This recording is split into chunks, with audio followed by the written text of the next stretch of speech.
Hello મિત્રો, કેમ છો? મજામાં? GETCO PGVCL, MGVCL, DGVCL, UGVCL, MCQ સિરીઝમાં બધા મિત્રોનું ફરી એકવાર સ્વાગત છે. આજે આપણે પીજીવીસીએલ પેપર 2024નું એમસીક્યુ ભાગ 4 આજે આપણે આ વિડીયોમાં જોઈશું. આગળના 3 ભાગ આપણી ચેનલ પર આવી ગયા છે. જે લોકો મિત્રોએ જોવાના બાકી છે જોઈ લેજો, લાઈક કરી દેજો, અને જે લોકોએ હજી સુધી આપણી ચેનલ સબસ્ક્રાઈબ નથી કરી તે સબસ્ક્રાઈબ કરી લેશો, જેથી કરીને તમને રોજે રોજના આપણા અપડેટ વિડીયો મળી રહે અને તમારી જે લેખિત પરીક્ષા ટૂંક જ સમયમાં આવવાની છે તેમાં ઉપયોગી થઈ શકે. તો ચાલો આજે આપણે શરૂઆત કરીએ પીજીવીસીએલ પેપર 2024ના એમસીક્યુ ભાગ 4. પ્રશ્ન નંબર 76. ઇન્સ્યુલેશન રેઝિસ્ટન્સ માપવા માટે શેનો ઉપયોગ થાય છે? A. Megger, B. Wattmeter, C. Ampere meter, D. Volt meter. તો સાચો જવાબ આવશે એ. મેગર. પ્રશ્ન નંબર 77. હાઉસ વાયરિંગમાં અર્થ વાયર કેટલા એસડબલ્યુજીનો વાપરવામાં આવે છે? એસડબલ્યુજી એટલે standard wire gauge. A. 6 SWG, B. 8 SWG, C. 10 SWG, D. 14 SWG. તો સાચો જવાબ આવશે ઓપ્શન ડી, 14 એસડબલ્યુજી. પ્રશ્ન નંબર 78. પાઇપ અર્થિંગમાં પાઇપનો ડાયામીટર મિનિમમ કેટલો હોવો જોઈએ? A. 38 mm, B. 36 mm, C. 32 mm, D. 34 mm. તો સાચો જવાબ આવશે ઓપ્શન એ. 38 mm. પ્રશ્ન નંબર 79. એલઈડી શામાંથી બનાવેલ હોય છે? A. Silicon, B. Germanium, C. Gallium arsenide, D. Silicon અને વર્નેમેનિયમ. તો સાચો જવાબ આવશે ઓપ્શન સી. Gallium arsenide. પ્રશ્ન નંબર 80. મૂવિંગ કોઇલ ઇન્સ્ટ્રુમેન્ટ નીચેનામાંથી કયા સિમ્બોલ વડે દર્શાવવામાં આવે છે? A, B, C, D. તો સાચો જવાબ આવશે ઓપ્શન બી. પ્રશ્ન number 81. Moving iron instrument scale ખાલી જગ્યા હોય છે? એ. સમાન, બી. અસમાન, સી. આડો, ડી. ઊભો. સાચો જવાબ આવશે ઓપ્શન બી. અસમાન. પ્રશ્ન નંબર 82. ટ્રાન્સફોર્મરમાં લેમિનેટેડ કોર વાપરવાનો હેતુ શું છે? એ. કોપર લોસ ઘટાડવા, બી. હિસ્ટેરેસિસ લોસ ઘટાડવા, સી. મિકેનિકલ લોસ ઘટાડવા, ડી. એડી કરંટ લોસ ઘટાડવા માટે. તો સાચો જવાબ આવશે ઓપ્શન બી. હિસ્ટેરેસિસ લોસ ઘટાડવા માટે. પ્રશ્ન નંબર 83. ટ્રાન્સફોર્મર ઓઇલની ડાઇલેક્ટ્રિક સ્ટ્રેન્થ ખાલી જગ્યા હોવી જોઈએ? એ. 1 kV, બી. 33 kV, સી. 100 kV. તો સાચો જવાબ આવશે 33 kV. પ્રશ્ન નંબર 84. 120 એમ્પિયર હવર કેપેસિટીવાળી બેટરીમાંથી 8 એમ્પિયરનો કરંટ ખાલી જગ્યા કલાક સુધી વહન થઈ શકે છે? એ. 20 કલાક, બી. 15 કલાક, સી. 12 કલાક, ડી. 6 કલાક. તો ઓપ્શન સી સાચો જવાબ આવશે 12 કલાક. પ્રશ્ન નંબર 85. ડીસી જનરેટર કયા સિદ્ધાંત ઉપર કાર્ય કરે છે? એ. ફેરાડેના ઇલેક્ટ્રોલિસિસના નિયમ મુજબ, B. Fleming's left hand tool, C. Lenz law, D. ફેરાડેના ઇલેક્ટ્રોમેગ્નેટિક ઇન્ડક્શનના નિયમ મુજબ. તો તો સાચો જવાબ આવશે ઓપ્શન ડી, ફેરેડેના ઇલેક્ટ્રોમેગ્નેટિક ઇન્ડક્શનના નિયમ મુજબ. પ્રશ્ન નંબર 86, ટોંગ ટેસ્ટરનો વર્કિંગ પ્રિન્સિપલ ખાલી જગ્યા છે.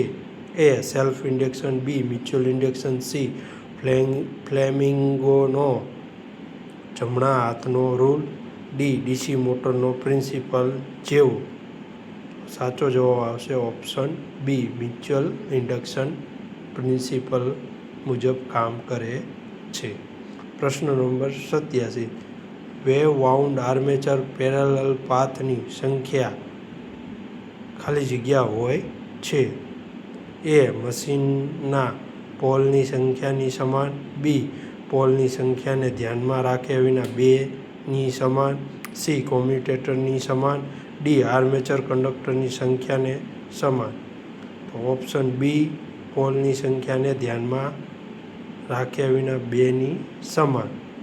પ્રશ્ન નંબર 88, એમ્પિયર મીટરને સર્કિટમાં ખાલી જગ્યામાં જોડવામાં આવે છે. એ સિરીઝ, બી પેરેલલ, સી સિરીઝ અથવા સમાંતર બંનેમાં, ડી ઉપરનામાંથી કોઈ નહીં.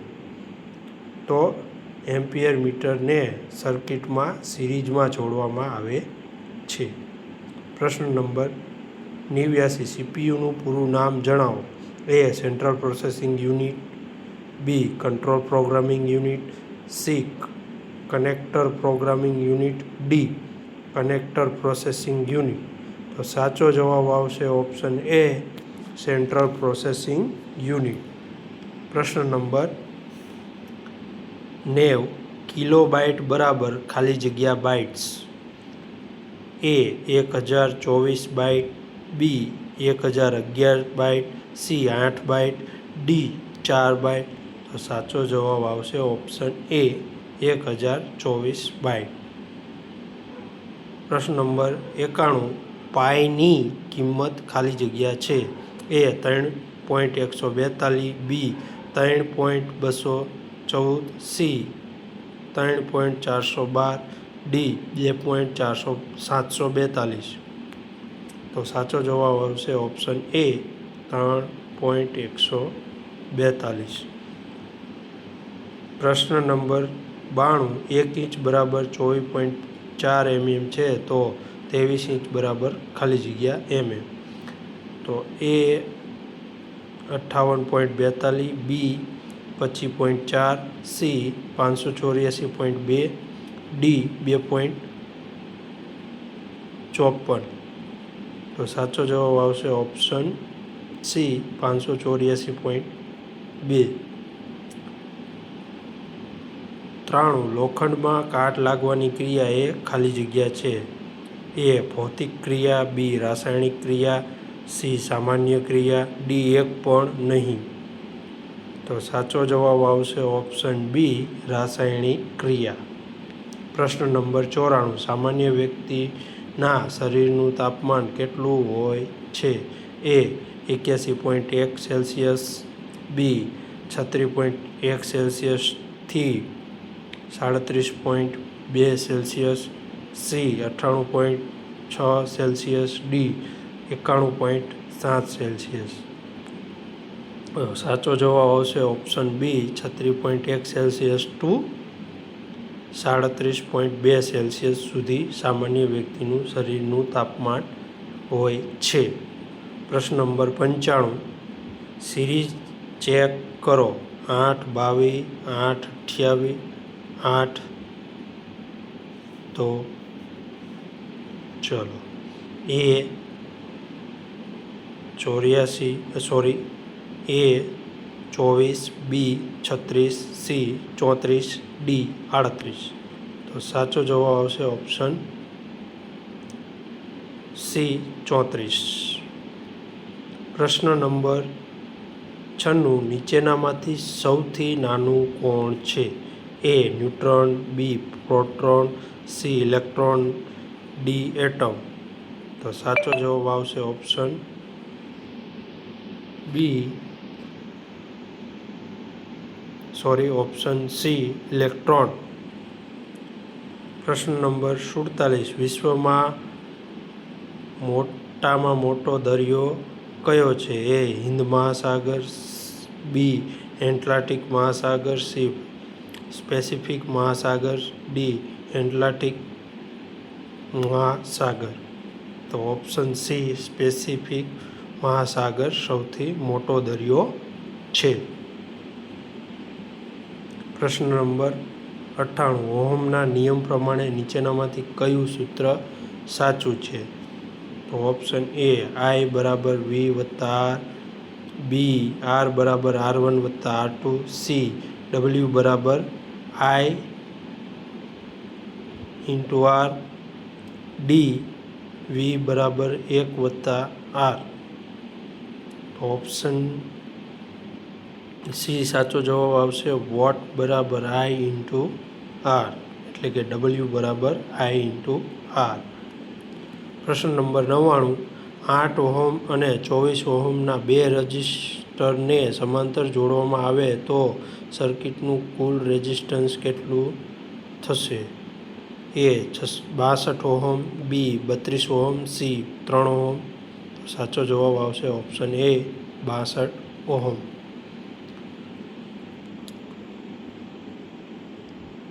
પ્રશ્ન નંબર 100, એટલે કે PGCL પેપરનો છેલ્લો પ્રશ્ન.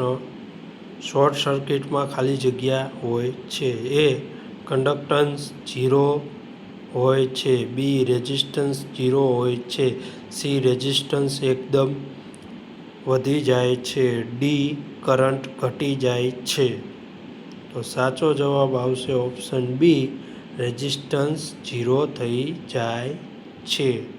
તો જે લોકો મિત્રોએ હજી સુધી આપણી ચેનલ સબસ્ક્રાઈબ નથી કરી તે સબસ્ક્રાઈબ કરી દેજો. તમારા બીજા મિત્રો સાથે શેર કરી દેજો. જો વિડીયો તમને ગમ્યો હોય તો લાઈક કરી દેજો, જેથી કરીને અમે અમારી ચેનલ પર આવા જ વિડીયો તમારી માટે વધારેમાં વધારે લાવી શકીએ. તો આપણે આજે PGCLના પેપરના ચારેય ભાગમાં સોલ્યુશન આપણે કર્યું છે. તો ચારેય ભાગ જોઈ લેશો, જેથી કરીને આપણને તમારી લેખિત પરીક્ષામાં ઉપયોગી થઈ શકે. આભાર.